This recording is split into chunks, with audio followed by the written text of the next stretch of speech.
Good evening, ladies and gentlemen, and welcome to another in the series of Reuters Forums. This is our 6th debate in a series of 7 debates. We have only one more to go. Tonight's topic is Guns and Money, Tracking Underground Funds in a Borderless Economy, and I will introduce our moderator after my final invitation for the year. I hope you'll come back on May 8th when we will have our final Reuters Forum of the year. The topic is Big Brother Meets Big Business, the Future of Civil Liberties in an Unsafe World. And we have another amazing group of panelists, but of course tonight's discussion is going to be especially illuminating and interesting, and it's going to be moderated by none other than Michael Mandel, who has been moderating at the Reuters Forum in the past. You may have seen him last year, as a matter of fact. He is the economics editor at Business Week, where he has played a key role in defining and popularizing the notion of the new economy. In fact, for any of those who don't like the term new economy, you can blame Michael Mandel. But for a while, he was actually quite right, and he keeps coming back in popularity. His 1997 cover story, The New Business Cycle, showed for the first time how information technology had replaced autos and housing as the main driving force for the growth in the U.S. And he wrote an award-winning book, or he's won the Gerald Loeb Award, which in journalism is the highest prize that a business journalist can win. And he has written a book, The Coming Internet Depression, which also outlined how the forces driving the new economy. So I will not take up any more time. We've already encroached in it. I will let Michael take over.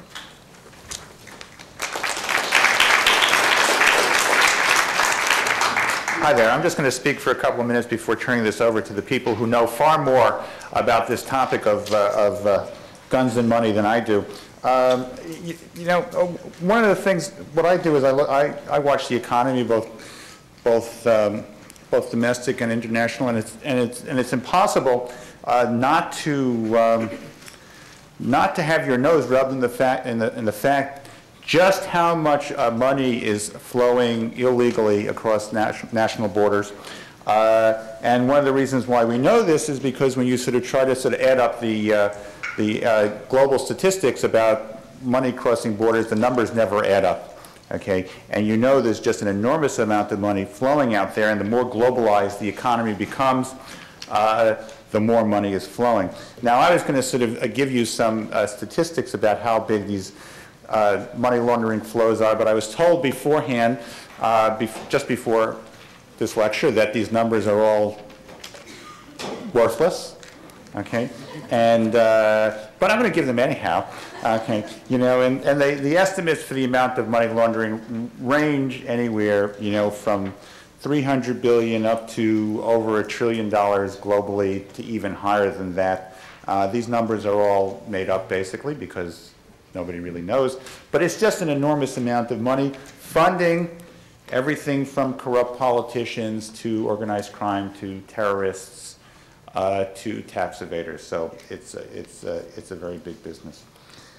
The way that we're going to run this is that each of our panelists will talk for about 7 minutes, and then you folks will have a chance to ask plenty of questions afterwards. The first panelist is John Moscow, who insisted that I tell everybody that he thought about applying to Columbia Journalism School but didn't. Okay. Instead, he went to law school. He's assistant district attorney in the New York County District Attorney's Office, and he's the head of the unit focusing on international economic crime. So give a hand to John Moscow.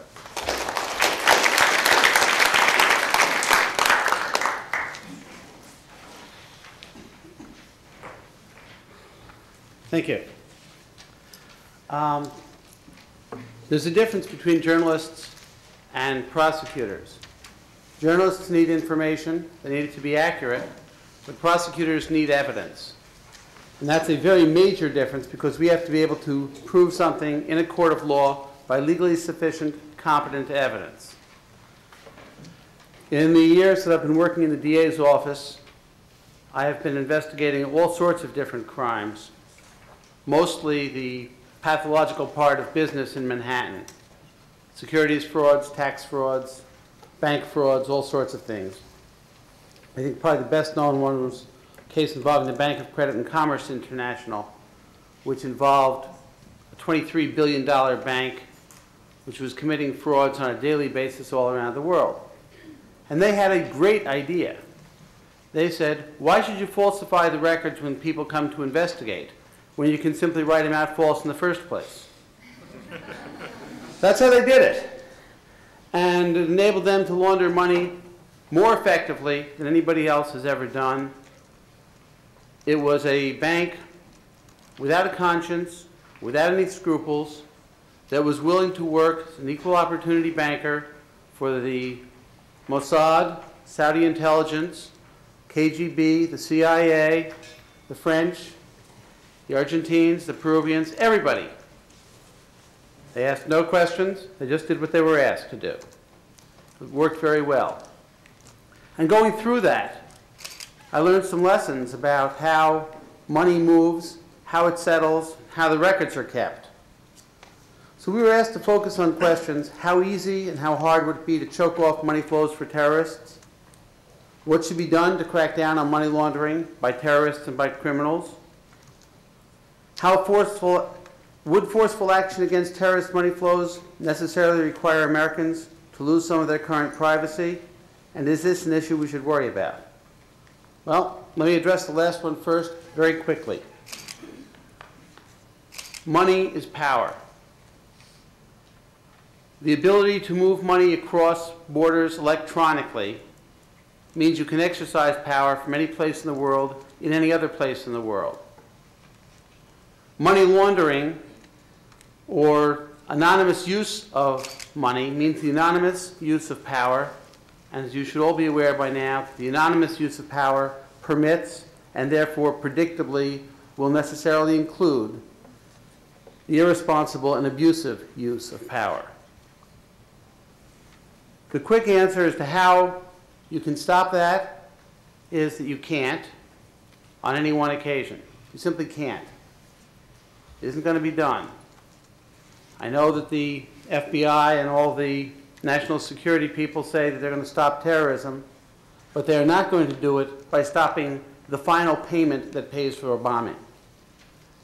The way you can do it, the most effective way anyway, is to focus on the infrastructure of the terrorist groups, the infrastructure of the narcotics groups. See who gets money over time and target them. You have to do it with the understanding that any particular payment will come through the electronic money system and not be caught. Very quickly, there's $2.7 trillion a day in dollars that settle every day in Manhattan. $2.7 trillion. When the Bank of New York had a problem with money laundering, they were laundering $10 million a day. That was 1/60,000th of the $600 billion that they did a day. People, human beings, can't find that. Now, they should have found it was $10 million a day in a residential address in Queens, but that's a different problem. That was systemically you could do it. One time you couldn't. You just can't do that. So the point here is that if you're trying to target money laundering by terrorists, you have to find out who they are and how they get paid and trace that money. For criminals, you have to have a crime first, and then you trace the money. Sometimes you have a complaint and you want to see if there is a crime, and you trace the money.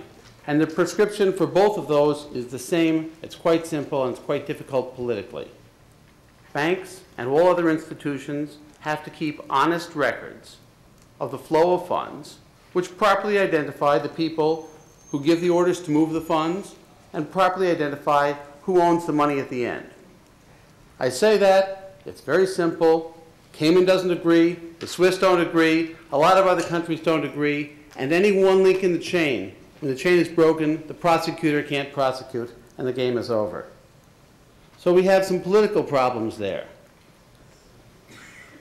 Would forceful action against terrorist money flows necessarily require Americans to lose some of their current privacy? You know, you can have misaimed forceful blows where people come and say, we're going to take vigorous action. We're doing that now. We're taking vigorous action against a whole bunch of people with Arabian names, with dates of birth which are random. The spellings are random. There are multiple people with the same names, and we don't have a clue who these people are in a large number of cases. We got a list of the shareholders of a major bank that's been closed, and we tried to verify the existence. And some of them exist and some of them don't, and this is the bank's copy of their shareholder list. Okay? Being forceful under those circumstances is not going to be helpful. In dealing with finance, there are 3 levels of privacy. One has to do with keeping people's financial affairs from their neighbors, their friends, their family, their relatives. We all want that. The second level has to do with keeping it away from law enforcement when they're engaged in a criminal investigation. When we have that level of privacy, the crooks have the right to run free. I'm opposed to that one. The third level of privacy is when even the bank regulators can't find out who is getting the money. And under those circumstances, the bank's owners will tend to take the depositors' money and run, as happened in Venezuela and some other countries. And that's just a clear prescription for disaster. If we have firm controls, not on privacy, but on people who get access to bank records, on the police officers, on the FBI, on whomever, who need it for their investigations but cannot use it for any other purpose, I believe we'll be able to maintain personal privacy and still conduct the investigations that we need to. Thank you.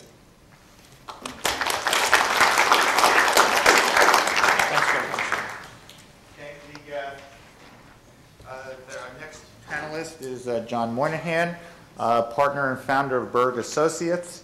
And I can't say it any better than it says in the bio.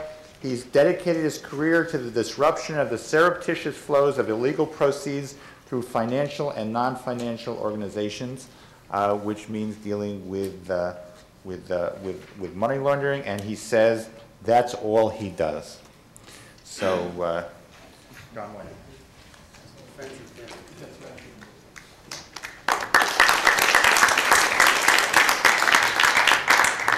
Thank you, Michael.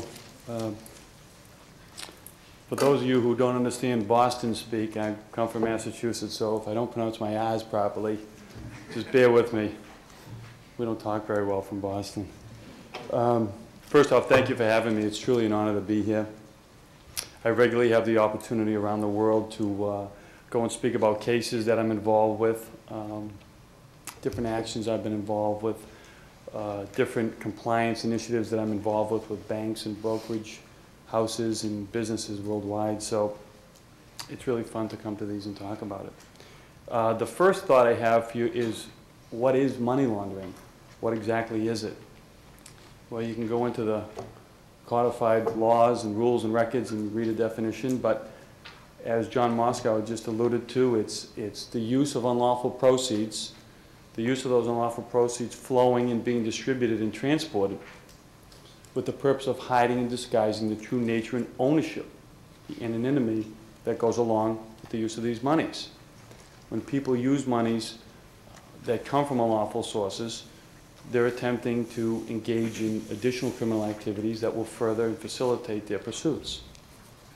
One of the phenomena that I've recently been involved with regard to money laundering is a term that I'm not coining the term, but it's a term that I see developing.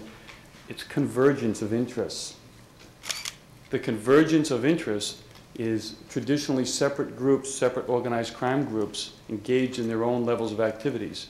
Maybe some were groups that involved typical mafia activities here in the United States. Others involved cocaine and heroin trafficking, others arms trading, and others in terrorist activities. All separate groups kind of engaging in separate things.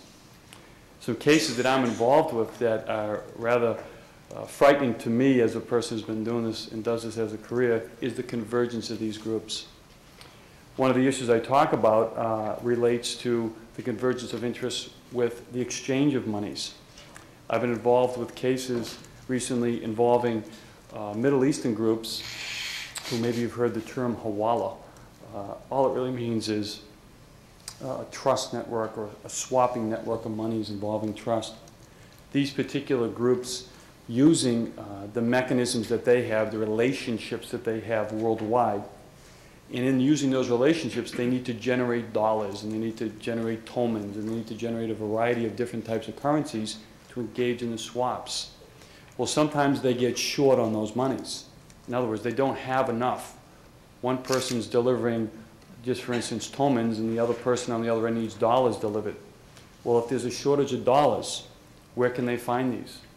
Most of these folks engaged in this don't go to Bank of New York or Citibank and tell them that they're involved with the Hawala, they're criminals and they're laundering money, so can I get a loan? That usually doesn't happen. It never happens. So what's happening is, I've seen in some of the cases, is these groups of people have turned to other ethnic groups, other groups involved in other criminal activities. And those groups have been providing funding because they maybe have an excess of these monies in the activities that they're engaged in. They're either willing to lend it or actually exchange it because those other separate groups maybe want their monies placed in other jurisdictions. So this convergence of interest to me has really become something of great interest to me because I feel it's very dangerous. The danger in it is it's creating a massive capital flow. Traditionally, a lot of these folks have segmented their money and kept their money separate from one another. But now, as the world has become more globalized and internationalized, so too have the criminals followed that same sort of strategy. And in converging their interest, it creates a greater capital flow, which can create greater crimes, greater opportunities for crimes and the use of these monies for criminal activities. I have just found from my own personal experience, and that doesn't speak for everybody's experience, it's just mine, that these groups are taking advantage of these opportunities. Sort of no different than Wall Street. They're seeing business opportunities, economic opportunities, opportunities where they can profit from them, and convergence of interest is an opportunity. One group has more of a money or a currency than another group needs that, they can lend it, they can distribute it, they can sell it. This massive capital flow that I've seen is continuing to grow, and I think that how we attack that really is going to be very much an important strategy for our law enforcement agencies and for people like John Moskow's office and people like myself who do a lot of compliance and a lot of work for businesses and the government. I do a lot of contract work for the government on money laundering cases. We have to have a better global perspective on how to attack these things and sort of get beyond typical race relation issues and who's black, who's white, who's yellow, who's red. We got to get far beyond that, because if we want to address these issues and the convergence of these issues, we've got to be equally as capable in getting over these barriers to address these things. I was told to make a short speech. I have, and hopefully maybe you've learned something from it. Thank you.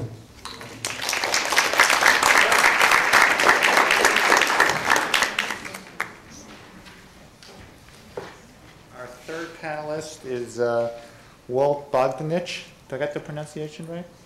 Close enough. Okay, who is head of investigations for business for the New York Times, a Pulitzer Prize winner, a multiple winner of prizes that are probably too long to list. I just have to say that I have immense respect for all the people on this panel doing various types of investigations. It's all very difficult. I know more about the journalistic side of this, and doing investigative reporting is a very difficult task, and he'll speak on money laundering as well.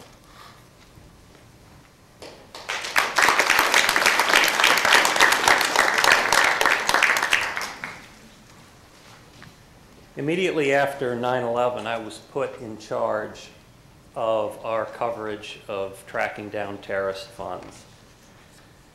It has been, so far, the biggest bust of a story that I have ever been involved in.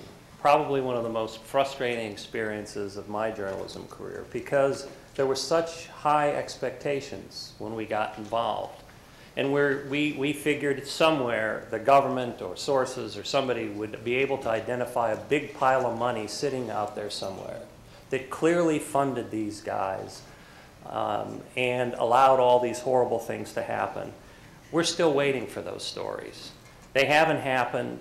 We've rotated reporters in and out of the job of covering the terrorist fund tracking those down. We brought in good ones, we brought in bad ones, and I won't say bad ones. We've had a lot of them in there. Finally, I removed myself from the assignment simply because I wanted a career at the Times, and if we couldn't start producing big stories in that area, that would not be a good thing. In thinking about what I was going to say, I should say up front, I'm a pessimist about this, about our particularly looking at how, looking back on some of my experiences as a reporter.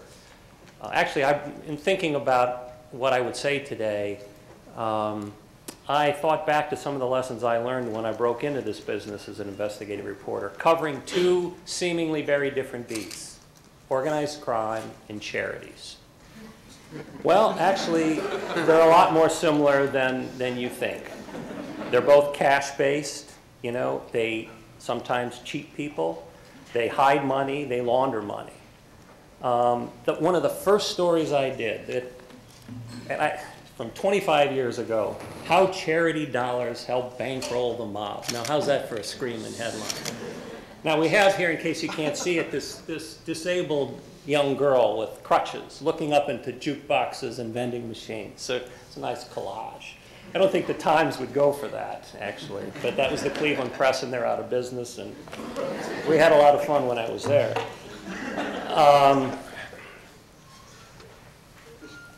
I followed the money, starting working on the mob, and I followed it to the mob. I started working on it, and I followed it to charities, and what I was interested in, the reason I brought this, in fact, let me read you the first two paragraphs of this thing. 3 greater Cleveland charities, financed by government subsidies and public contributions, are funneling hundreds of thousands of dollars into what state and local authorities suspect is a mob-controlled loan company. The loan company, in turn, has bankrolled such figures as pornographer Larry Flint, owner of Hustler magazine, mafia boss Angelo Big Ange Leonardo, ex-convicts, politicians, blah, blah, blah, blah, blah. This could be a template for what our coverage is of terrorists right now. How charity dollars help bankroll terrorists. And that's why I'm pessimistic. Because when I was covering this field, I had a great sidekick who worked with me, Walter Johns, and we used to sit there and say, you know, Walt, and he'd say, yeah, Walter. I'd say, Walter. I said, you know, when we turn to a life of crime, we're going to go into the nonprofit world. And nothing I have seen has ever shaken my belief in that is the way to really strike it rich quickly. And why is that? For the reasons that these gentlemen have already laid out. There's no documentation. They have special protections far more than from revealing things than do banks and other institutions. So when I read the paper today and read about how we've got all these new regulations that are being implemented to cover all these segments of the industries that have never been covered before, I start thinking, well, you know, they're really not covering the charities and these nonprofit organizations that really reveal nothing and are not forced to reveal anything. And if it's giving up some of our freedoms or whatever, which is part of the question we've got to ask, to have these charities reveal their financing, to document all the issues that have been raised already, so that we can track this money and know what's being done with it, I'm all for it. But I don't see that happening. And the reason I don't see it happening is because of the article that ran in the Wall Street Journal the other day. Let me read you the lead. Quote, 2 weeks ago, after his agents raided the offices of several Islamic charities and businesses suspected of financing terrorism, Treasury Secretary Paul O'Neill met with 2 politically connected Muslim activists who each had a tie to the targeted group, one of them a longtime Bush family associate. Well, they got a special audience because they're connected. And that's what you do when you run a charity. And when I run my criminal enterprise, I'm going to have on my board lots of well-connected people like these outfits that you know, the jukeboxes and where Bob Hope was on the board. He didn't know. But Bob Hope's going to be going over the records. You know, Mayor Perk, you know, of Cleveland, and other judges and various people. I believe, I mean, one of the reasons this story has never, and I'll wrap this up, one of the reasons this story has never really developed is because it turned out that it really doesn't take a whole lot of money to buy a couple of plane tickets and take out the World Trade Center. So we're going after institutions as we should, because there are more criminals than we want to acknowledge. And I think we're going to, by throwing a big wide net, we're going to be pulling in some creepy people before this is over, and I think that's good. But I'm not sure that as we're proceeding right now that it's going to really expose the terrorist financing network, but maybe I could be wrong, and I hope I am. Questions?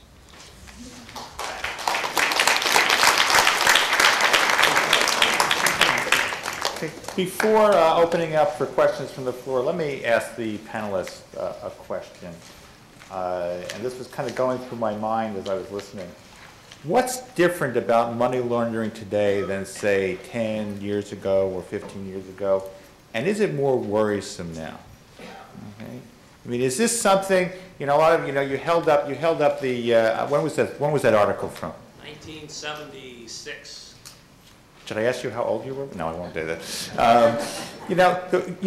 A lot of this has been going on for a long time. So I guess the question is, what's different now, and is it more worrisome? Look, for 10 years now, I've been suggesting that money laundering permits narcotics dealers, fraudsters, weapons dealers, and others to conceal their activities from law enforcement. It does not make me at all happy to find out that I'm right.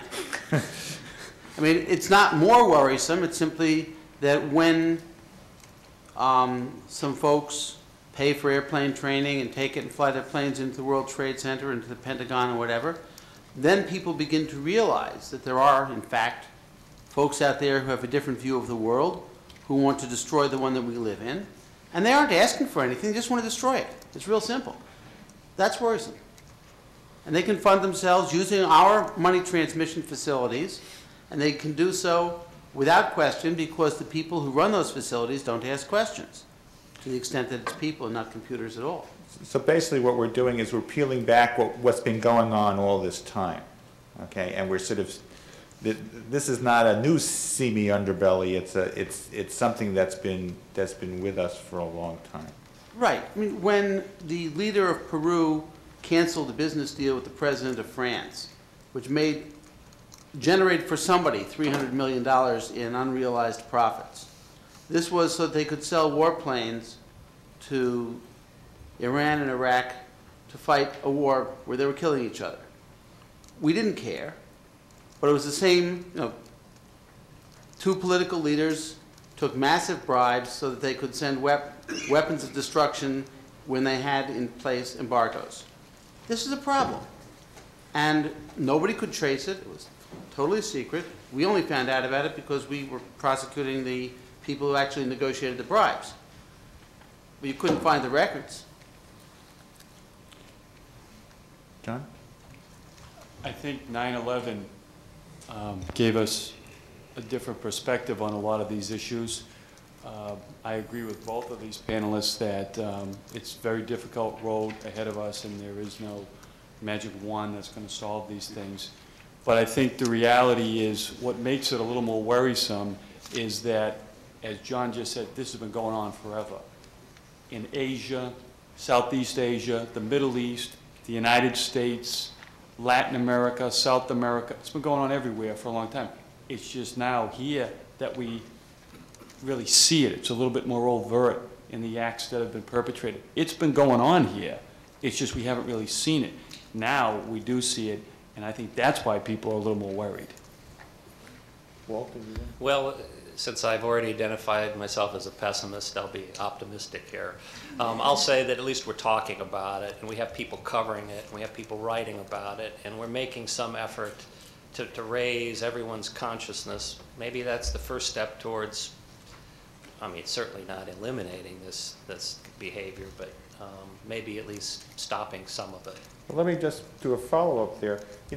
We have ostensibly countries that had bank secrecy laws are loosening up on them a bit. Ostensibly, sort of, the new rules that have put in at least put some onus on more financial institutions to sort of do reporting. Okay, is this going to make any difference? It will make a lot of difference for some crimes, but as I said before, it's not going to make any difference for specific payoffs for specific terrorist activities. Those cannot be stopped. There's no one-time deal that can be caught. I'm going to open this up to questions from the audience. I need to ask two things. One is that when you ask a question, you identify yourself. And the second thing that I ask is that when you ask a question, that you actually ask a question. Okay, and not, I mean, if you start giving a speech, I'll ask you to ask a question. Okay, yes? I'm J.D. Wanacott with Baruch College. My question is for Mr. Moynihan. You talked about the growing trend of the convergence between the terrorist groups and traditional organized crime. How do we deal with the blurring of those lines, and what should the Treasury Department be doing differently?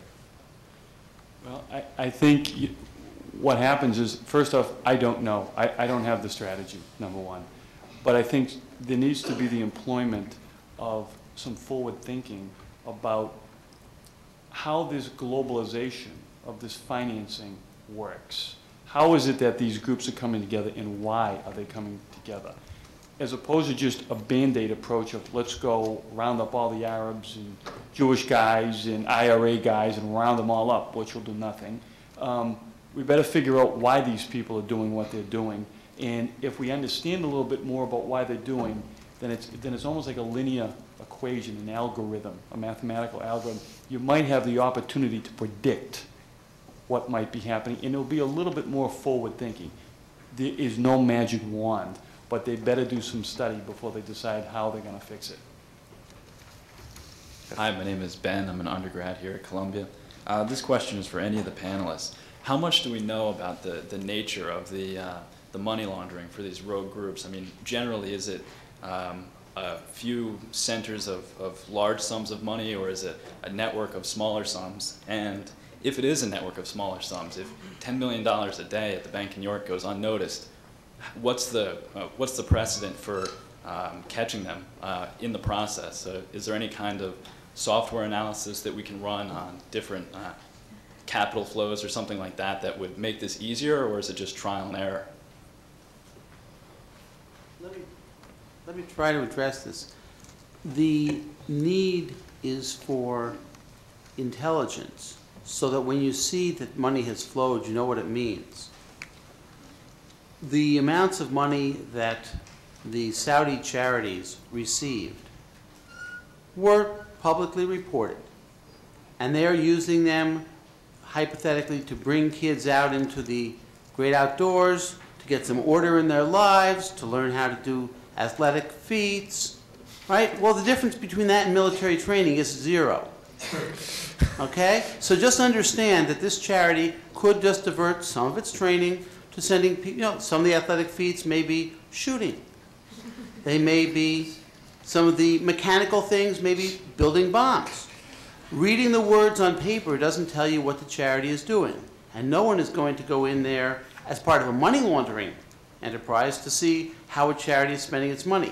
So it's, the money laundering portion of it is trivial compared to the need for intelligence. And I can't say any more than that. We can't trace the sums because all we'll see is that the money is going to a charity and being spent by the charity as it says. Anybody else want to address that? Well, I mean, we've just, like everyone else, speculated, informed speculation, I should point out, in our pages as to where a lot of this is coming from. I mean, we reported on honey stores around there that somehow, I mean, we reported on just about everything, as have all the other papers. You know, it's charities, it's this outlet, it's the Wallas, it's that. We really don't know. And we're looking at them all, so I wish I could be more definitive than our government is, but I can't. Pat Casey at Baruch College. How much effect does American policy have on who's investigated and who's not investigated? It seems like some organizations, like the IRA, perhaps groups sympathetic to the United States, can do what they want to, when other groups, certain Mideast groups, might get closer scrutiny because their policies don't agree with Americans.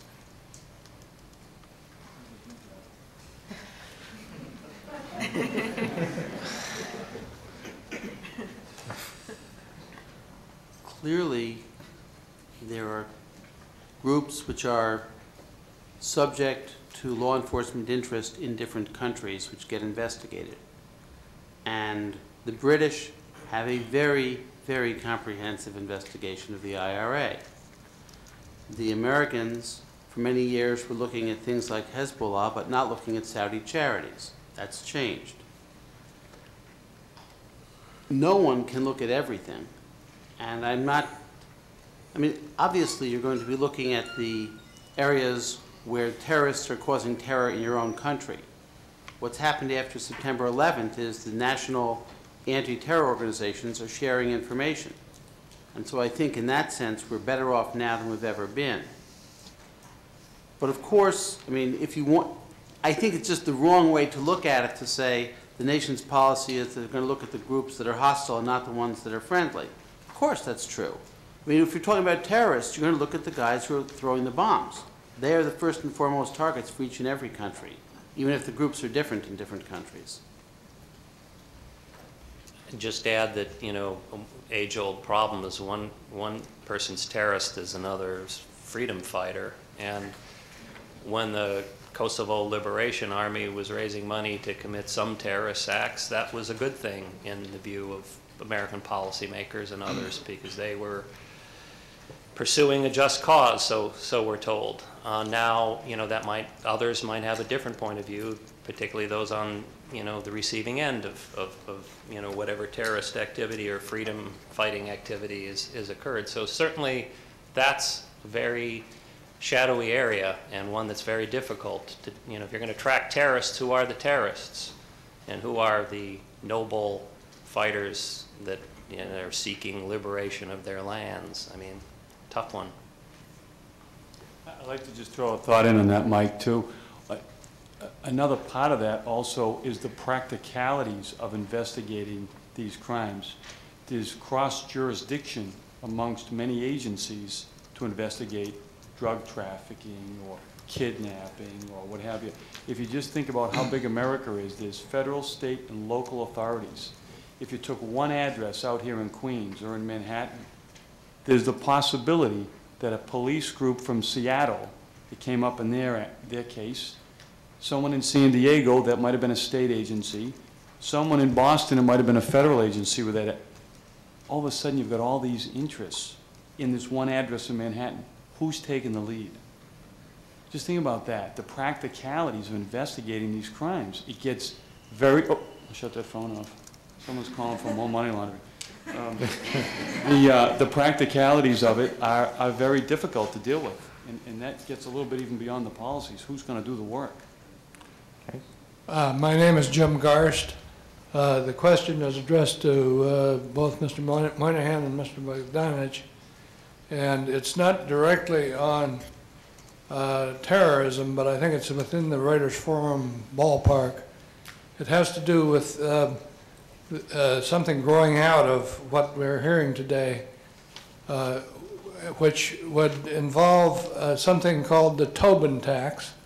I'm assuming that many people know that that is a proposal by an economist, James Tobin, to put a very small percentage tax on international exchanges.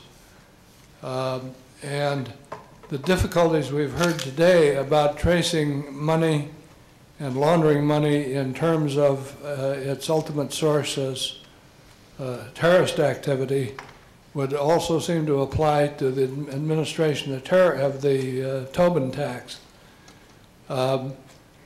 which has been argued is easily administered because the clearance mechanism is highly centralized. Well, I'm just trying to lay a basis here for people who might think this is a little off kilter. If it is so difficult to detect international flows going to terrorism, wouldn't it be equally difficult and impractical to administer a Tobin tax? I guess I'm not qualified to answer that. I wish I was qualified, but I really don't have a clue, to be quite honest. I'll actually answer that, because this is. Okay, well, why don't you go ahead? You've actually hit on a very interesting part of the money laundering world. particularly as it relates to the movement and transportation of goods. Maybe you've read in the Times or Business Week or something, there's something that they refer to as the black market peso exchange of money. And it involves the sale of goods, say leaving the United States into South America, and the people who actually purchase those goods, the distributors, and resell them down there, they don't pay tax. They smuggle the goods in. The reason is because those goods, the taxes and tariffs on those goods may be 30 or 40%, very high. Well, if you're a smuggler, and this goes on with many American companies that I'm very involved with, and compliance things and investigations, if you're selling to a distributor who's a smuggler who doesn't want to pay tax, that same distributor is not going to the bank for a letter of credit and a loan and telling the bank that he's a smuggler, because the underwriting of that's not going to happen. So when you address the issue of taxing exchanges of money, one of the big impetuses for why people launder money is to avoid taxes. They do it to avoid taxes. So you can put a Tobin tax on whatever you want. It's not going to affect the people in the underground because they're not reported in the first place. So this may actually grow. Possibilities it may grow the illegal capital flow, not reduce it. Yes? Yeah, my name is Kelvin Kizito Kinji from Baruch College. I have a couple of questions.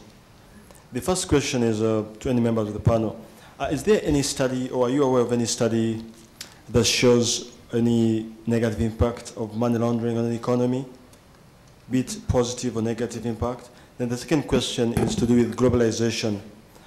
Is it that the current global era has enhanced money laundering, or money laundering has enhanced globalization?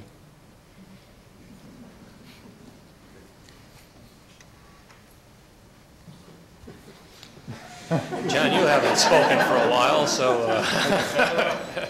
I'll try the second one. I think that as the technology that permits the flow of money has changed, so that you can now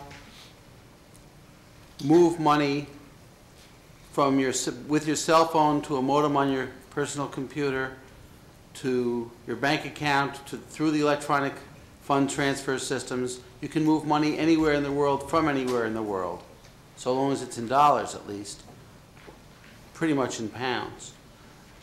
The technology now is so advanced that money laundering is a lot easier than it was 20 years ago. Cayman has not been around that long, and they did not have the facilities that they're developing. New York did not have the facilities it has built. The technology is driving that. The rest of the question, I'm not going to touch. Go ahead. I'm actually involved in a case right now where that question has arisen, and the issue is, from a damage perspective, what are the macroeconomic effects of money laundering on an economy? And there have been a number of studies done. I actually could refer you to a book. I don't have it with me right now. There's maybe 52 or 53 different articles on this subject that I've been researching. But one of the interesting thoughts that I've seen in several of these has been the effects on a country's currency given the development of crime, and whether that property, which is owned by the government, whether that property is negatively impacted. It's a damage assessment, a property assessment, by the development of crime. If you take, for instance, a place like Colombia, the world's largest producer of cocaine, if you look at it as production levels increased, there's been a significant decrease in the value of that currency. So those are some studies that I've read about, and I don't know if they're accurate or not, but people are researching them. Yeah, the studies all show that that increased corruption is bad for growth, but they're all kind of squishy, and in some sense they don't tell you anything more than common sense will tell you, which is that if a country gets a reputation for money laundering and corruption, that it will actually deter more reputable business. Ann Taney, and I'm a student at the School of International Public Affairs at Columbia University. And my question goes to Mr. Moscow.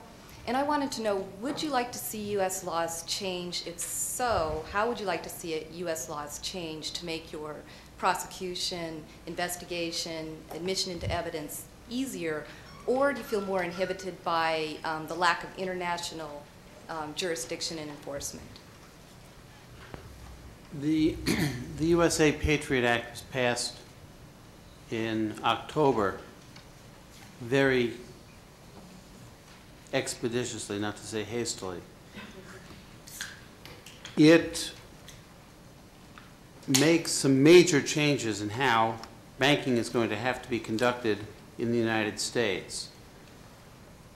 I don't know that we need a change in laws. We have one in New York which outlaws money laundering as defined, and they define it basically to move money through the money or securities settlement facilities in New York if that money is the result of a crime committed that would have been a crime in New York if committed here, or that was committed here.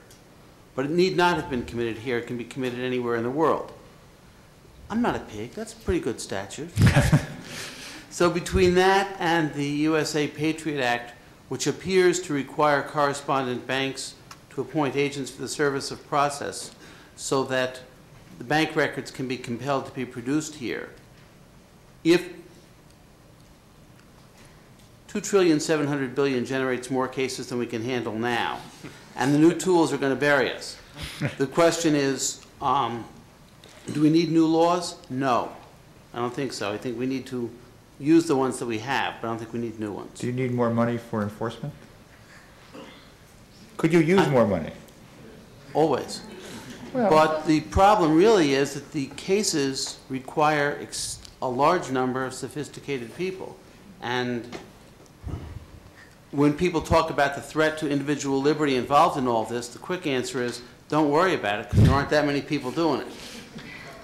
does that mean you only end up focusing on the biggest cases, or on what, I mean, what's the... No, serendipity plays a very large part.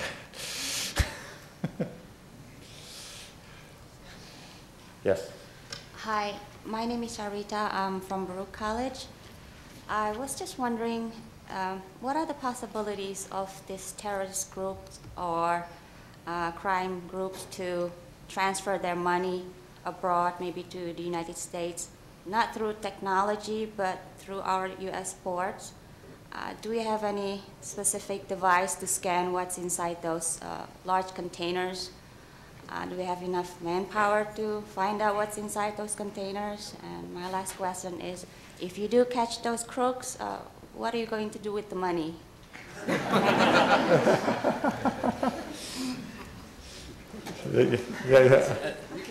ahead, Walt. Yeah, you can talk about customs. I used to work in DEA, but I definitely want to hear Walt and John's perspective on it. First off, there aren't enough people, there aren't enough tools. I read a report last year that over $66 million within every 25-day cycle is transported in bulk currency through Miami International Airport. I mean, it's all heading south. The bottom line is, who's going to stop this? How many people do you want to employ to do this? And here's the reality. If you put 100 agents, 200 agents, 500 news reporters, 1,000 people at Miami International Airport, they're going to go to New York. They're going to go to Seattle. These people are good. They're smart, they're sophisticated, and as John said, I agree. Changing the laws, really, that's not the issue. The issue is people need to change their behavior and just recognize that, you know, we're living in a society here and we're all supposed to be in this together, and if you don't want to do that, then you know what? It's never going to end. That's just the reality of it. It's going to go on in perpetuity, but we certainly don't have all the tools to do it. Do you want to add something? Walt? No. I guess we alternate, don't we? Yeah, okay. Valentina Štekić from Baruch College. My question is, how much governments with their policies push industries and activities into underground economy?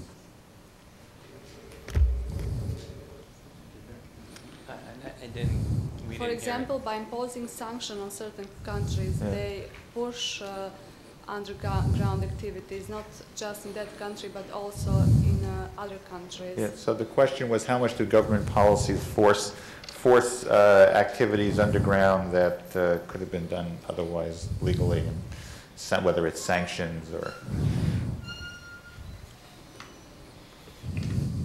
In terms of international money laundering, Money laundering, gun smuggling, any kind of underground economy, because you can see that in the countries that are under the sanctions, usually you can see products from other countries that impose these sanctions, so that's smuggling. in countries where people want to fight a war and want to buy weapons, they will do so. The Western democracies will impose sanctions and promptly sell their salesmen out to sell the weapons. That's been the history of the last 25 years at least. The sanctions do not cause it, and they do not stop it. They are issued for whatever reasons, but the weapon sales go on. To the extent that we have large, I mean, there was a fellow named Cardone who was selling cluster bombs out of Chile to the Iraqis to use against the Iranians. The only thing is those cluster bombs were made only in the United States until we gave them the means to do it. And was that money being laundered? Take your guess. And an economist at the Federal Reserve Bank noticed that the United States was shipping to Iraq 31 million dozen eggs, which came out to 2 dozen for each man, woman, and child in the country. And the economist wanted to know why. And finally, aha, here's 31 million dozen eggs for Iraq, and please don't shoot them at us. Now, who was laundering that? That was part of our government's policy. Yeah. David Quanzel, Columbia, lifelong learner. All three of you gentlemen have emphasized several times how difficult it is to trace the flow of money and to collect pertinent data to be able to get a handle on what indeed is happening. Now, when you say difficult, is it difficult because it's difficult, or is it difficult because the appropriate international institutions or governments that possess certain resources, which will be highly valuable in the kind of situation you're confronting, simply are not sufficiently interested, sufficiently motivated? They have not been sufficiently adversely affected to want to move in with measures of such magnitude that it blows your mind. That's a good question. Well, I tell you, I can only speak from experience. I'll give you an example. I was involved in some of the different work on this Bank of New York situation. Some of the transactions, to give you a typical example, were Russian organized crime groups who went to an island called Nauru, right? They go to Nauru, which is about this big. Many of the law firms that set up the offshore companies in Nauru, I'm from Nauru, they have exclusive arrangements, these law firms. Maybe they're from Panama, maybe they're from other countries, blah, blah, blah. They go there and open up offshore corporations to initiate wire transfers that go from Nauru to Greece, to St. Petersburg, Russia, to France. How, as Mr. Moscow said, how are you possibly going to collect information to trace those transfers all the way through to say that the illegal money that went to Nauru, that went to Greece, that went to Russia, there's no cooperation, there's no one to answer the phone in Nauru to get the first piece of paper. But when you look at the Fed wire system that accounts for it, you can see where it came from, but there's no way to get the information. But that's the problem. But John, let me just extend that a little bit further. Suppose that we were to sort of say, you know, we don't think there's any reputable business in Nauru, okay? Which and when I was preparing for last week's class, there's no industry there, there's no people there. It's a little speck. And suppose that you were to sort of say, okay, we're just not going to accept any wire transfers from there. And is that a matter of will? Okay, if there was enough will and resources, okay, We did that with Nauru. There are 8,000 people. They used to have a whole lot of bird droppings, and they sold that stuff for fertilizer, but now they're without their bird droppings, so they're trying to become an international financial center. And Nauru has been, in fact, cut off from the world financial system because the major industrial countries just got fed up after the Bank of New York case, where the Russians had never been to Nauru, the Australian lawyers had never been there, no one had it. It was ridiculous. But take this different situation in Antigua, where the Russians moved in, took over the banks, and the State Department tried to impose sanctions on Antigua. The Antiguan bankers started to hired a lobbyist who was involved in the Texas Bankers Association. He went to Phil Graham, who was chairman of Senate Banking, and bingo, you didn't get any anti-money laundering legislation, you didn't get any support for the fight against Antigua, and you had a totally corrupt banking system where the U.S. was stymied because they lobbied the senator in charge of the banking committee. But that's kind of the point. Yeah. What I wanted to address, in addition to what John just said, is we have to remember we hold ourselves out as the epicenter for capitalism, entrepreneurialism here in the United States, freedom to do business. If the Bank of New York isn't going to earn the $20 on a wire transfer fee at the clip John was talking about, somebody else is going to earn it because there's a lot of coin to be made on those transfers. Someone's going to pick up the slack, and that's the problem. Much of what we promote ourselves are as capitalists and entrepreneurs, the bad guys are just mimicking what we're holding ourselves up to be, so someone else is going to pick up those fees. Let me ask you a question that comes along the same lines. If we had a global financial system, imagine a world where we could extend the U.S. financial regulation globally, okay? Is that a world in which money laundering on this scale would still exist, or would... This is a purely hypothetical question, but it goes to kind of the question of, is this a kind of a technological problem that's sort of connected with the nature of financial systems, or is this a political problem? And what I'm kind of hearing is that to a large extent, it's a political problem. From my point of view, if the United States if the areas covered by the dollar were the only areas that were relevant, the problems would still be the same. Money is laundered now by using secret corporations, trusts, and so on. As a prosecutor, I need to be able to prove who gave the orders and who got the money. And if those are the facts which are concealed, the fact that I can see that the money went into an account and out, well, who did it? Sorry, that's the secret fact. Come on, it's silly. We're spinning our wheels. Now, I don't think that there is the political will yet to end that kind of secrecy, but that's where the push is. Yeah. We'll see. Okay. Yes? My name is Leland Landres. I'm a graduate student of journalism here at Columbia. Everybody seems to have a relatively pessimistic view, as do I, concerning how to limit this, that it's an uphill battle, that it's so widespread. It's also widespread here. It doesn't seem necessarily extremely difficult to launder money. I look at the movie industry in LA. It's very, very inherent. If this is basically an impossible fight, and you have blind borders in a way where, let's say, I have friends that come from foreign countries to study here, and they have to go take a bank account statement to the bank, and they say, yeah, but we're not worried because our bank will always say that we have money in the account. You have instantaneous transactions over internet, and you can do thousands of them. It wasn't like you had to take a bunch of money to the bank and deposit it and move it. Get to the question. So, what does the United States government or the current administration, is it understood the level of the fight, and is there going to be a shift in where they're going to fight the fight?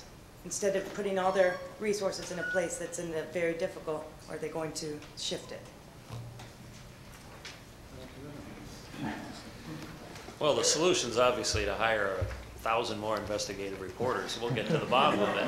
We've let these guys do their best, and what have they done, you know? I mean, they're just one of me, you know? I don't know. I'm not sure exactly what the question is. You changed the direction of instead of saying, we're going to find out where the money came from, and there's like hundreds of thousands of small cash transactions, which is impossible to trace, and it's hard to trace a $10 million a day transaction. So you change the focus. You change it to how these companies, how these countries and different groups are inter-networking, instead of chasing the money, which sounds kind of like... It changes all the time. That's the thing that, and I think John will probably jump in here, it's so flexible. The ability to launder money, the permutations on it are limitless. That's the difficulty with it. You can do the cases you can try to create deterrence. People need to change their behavior. If they don't, the permutations are limitless. The question was, what was the behavior change? What's the policy change? Where does the government go now in order to stop That's this? my point. You could change any policy you wanted, but that just means that maybe someone's going to alter their behavior and do something different. John, do you want to add? You've got to get intelligence about who's committing which crimes, and then you can try to trace backwards from them to the money. And then you can use the money to prove the case in a court of law. But if you simply try to look at the flow of money through the Federal Reserve System, you will never, ever be able to do it. There's much too much, going much too fast, and the globe does not have the capacity to analyze the transactions that are taking place at the rate of $2.7 trillion a day. We can't do it. The Wall Street Journal just recently wrote a story about one of the Islamic banks that's been sort of effectively shut down, out of business, and they found that all the money transfers were still continuing. They're just different agents doing it in the same locations. They were, in this case, McDonald's, you know, and they just take another form. And so here you had a strong, decisive blow against this bank that really ended up just putting certain people off, moving certain people off the stage, and others moved on to take their place. Another point on that also, when they have policies about sanctions, let's say we're going to sanction Russia for what's going on with the banking system because it's so horrible. Well, if you're a DKB bank in Russia, maybe you go to Greece, you open up a correspondent account. Greece helps you open an account in France, who clears its payments through the United States central banking system, correspondent banking. That's the problem. How are you going to get the information that DKB in Russia is doing banking in Greece? How are you going to know that? That's what these organizations do. Okay, question over there? My name is Ari Levy. I'm with Baruch College. For the last few months, we've all seen advertisements that have basically been telling us, or telling kids, that when they buy drugs, they're putting hands in the money of terrorists. Now, aside from seeming like really bad advertising, because I don't know anyone who's used drugs that cares about where the money goes in the end, it also just seems like problematic logic. I mean, they're not connecting the dots for us. They make us do it ourselves. And it makes a little bit of sense with the convergence theory, but it's still, I feel like there's a wide array of knowledge that needs to be filled. Does anybody want to address that? It wasn't quite a question, but I think we know what he's asking. You know, ever since the Just Say No program has ended, I see drug use just skyrocketing. When John was talking about the convergence of interest, I was just writing down some notes because he's absolutely dead right. The Colombians have a whole lot of cash that they get from selling cocaine here. The Russians were selling out the country with wire transfers, but they needed cash back in Russia to distribute to the real owners, which is something that took us many years to realize, that they were laundering money in the opposite direction. When the two of them got together, things got really bad. Now, with the collapse of the Soviet Union, you have a lot of Muslim countries that are near Afghanistan, Pakistan, and so on, which are perfectly willing now, when they were not before, to permit the transportation of heroin. So the heroin problem in Europe is going up like a skyrocket. Those are the same folks in Afghanistan who have been in Afghanistan for a while. The funding of, I don't know if it's the terrorists or not, I mean, I really do not have a breakdown on who is whom in Afghanistan. But we do know that the heroin that's grown there is now coming through Russia. And there was a wonderful little story, little K-head in the Times, about a boat being arrested off the Azores with a crew of Russians, Ukrainians, and Colombians, and a load of cocaine and heroin. That's the problem. Okay? The heroin is coming from areas which are sort of hostile to the United States right now. The cocaine is coming from people who are being taught by the IRA how to engage in terror in Colombia. I'm not sure the ad, even if it doesn't give the information, is necessarily wrong. Question? My name is Caroline Chaumont. I'm here a student at the journalism school. Money launderers need to find new ways to launder their money as the financial services industry is coming under more and more regulation. And they may turn towards the art market, casinos, the sale of precious stones. I was wondering whether you could already see signs of this displacement in the channels money launderers use to launder their money, and what can you do to fight that?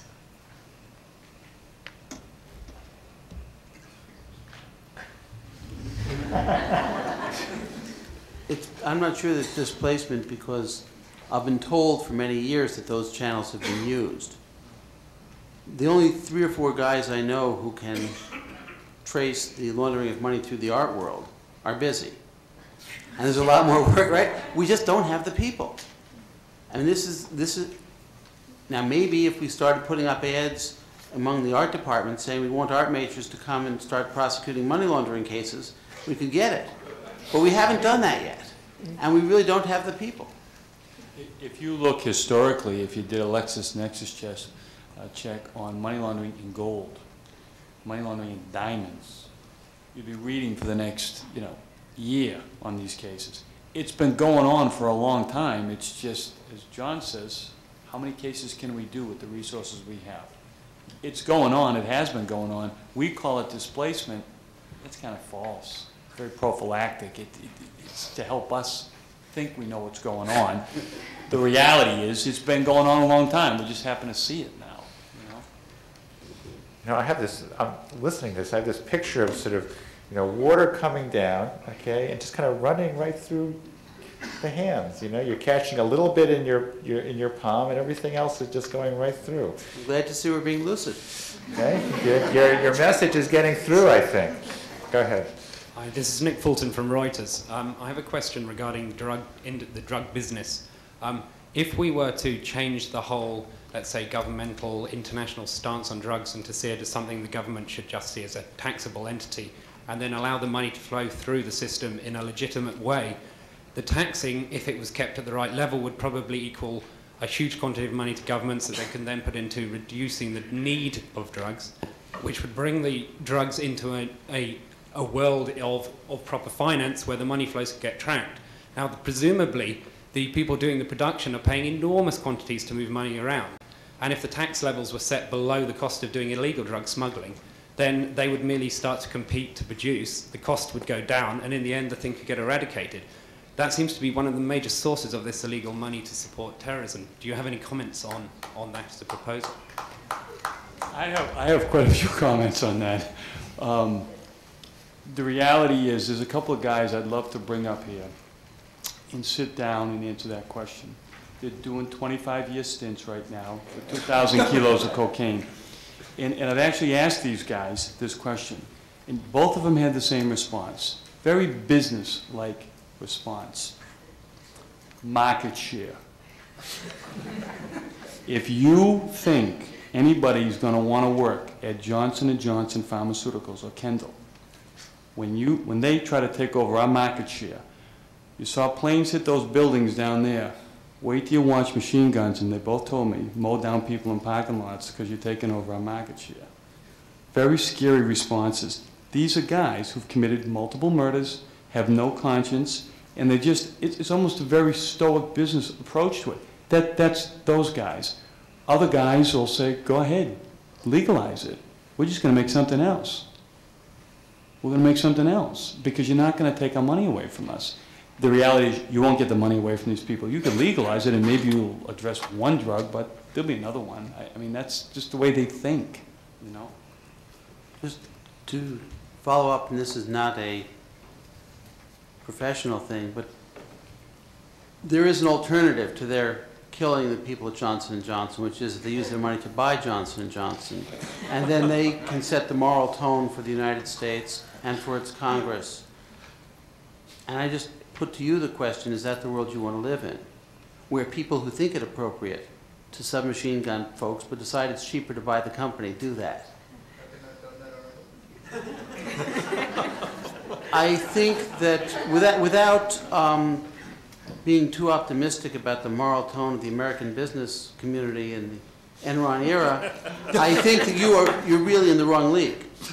Okay? There are worse people. Yes, over there. Brian McShane from the Journalism School. I have a question for Mr. Moscow and Mr. Moynihan. What percentage of money laundering do you think actually comes out of legal channels to avoid taxation rather than illegal channels to try to get back into legitimate business? Any guesses on that at all in this country? Well, first off, taxation avoidance is not a predicate crime for a money laundering charge, number one. So you can't just be avoiding your taxes and then in so doing that crime, then you can get with a money laundering charge. That's not the way it works legally, and John would probably be able to address that better than me, but crimes other than that, fraud, drug trafficking, or what have you, those are what they call predicate crimes, specified unlawful activities, that then you can get charged with money laundering when you move the revenue associated with that. I would approach it differently. I would say there may be crimes of money laundering which can be violated, but if you simply focus on the purpose of the money laundering statutes, which are, when I want to prosecute somebody for a substantive crime, it's because, and I can't, because the evidence has been concealed. It is that which I'm referring to as money laundering. And the problem is we have crimes now called money laundering which don't address that as directly as they might, so that there's some ambiguity. But if you were simply focusing on old-fashioned classic crimes, money laundering is the process by which you conceal the evidence so that the perpetrators of the crime can't be prosecuted successfully. And if you use that definition, then your question misses the point there. Well, what I meant was, how would you call money laundering concealing profits from the corporate side, as opposed to just hiding profits from the illegal side? When you say concealing profits, do you mean that the president of the corporation sets up a phony consulting company offshore, pays it money, and then has the money transferred to his account? Is that concealing profits? Or is that stealing from the corporation? I don't know. Okay. Thanks. I'm going to, but it'll be a quiz after class. Okay, we're going to take one more question here. Okay. I got a simple one for you. I'm a private businessman. I used to know the partner of Aristotle Onassis. As a result, you hear a lot, you see a lot. And Mr. Bogdanovich said, it gets interesting. I have a question for Mr. Moscow and Mr. Moynihan. Bogdanovich is out of this situation. Did you ever think of putting up a bounty and getting real into it and saying, listen, boys, you're moving $1 billion? I'll cut you in for $250 to $500 if you help us find them. Quick question. Well, actually, there are bounties that go up. They don't advertise them, Yeah, but you don't advertise them. Nobody knows about it. but there's a lot of people who work as informants. Yeah, but you don't tell anybody. They work down there on Wall Street. They work in big corporations, and they get paid big monies to help find these people. Except for one thing. It was Wall Street that actually helped Enron do what it did. Right. And as a real estate agent said to me on a bus recently, by God, that was the best thing that ever happened. Our money is being switched to real estate. We don't trust Wall Street anymore. But I go back to this. You don't advertise it. Look, I've seen a lot of things. Okay. Yeah, guns. We'll advertise the bounties next. But the question is, why don't you advertise it?